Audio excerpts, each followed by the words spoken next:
Hi everyone, welcome back to another video from Editing Basics. In this tutorial video, we will be learning how to reverse a video in Filmora. To reverse a video in the Filmora app, first of all open the Filmora application from your app drawer. Once you open it up, click on New Project. Select the video you want to reverse from your photo library.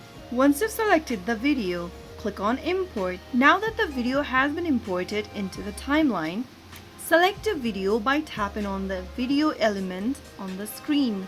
This will pop up several menus at the bottom. Select Reverse option. Wait until a video is reversed, which might take a couple of minutes. After the reverse process is completed, this will reverse the playback of the video clip. And that is how you can easily reverse a video in Filmora application using mobile device. I hope the tutorial was helpful to you. If it was, go ahead and give us a thumbs up. Don't forget to subscribe to our channel by hitting the subscribe button. Press the bell icon so that you'll never miss another upcoming upload from us. I will be back again in the next video. Thank you for watching.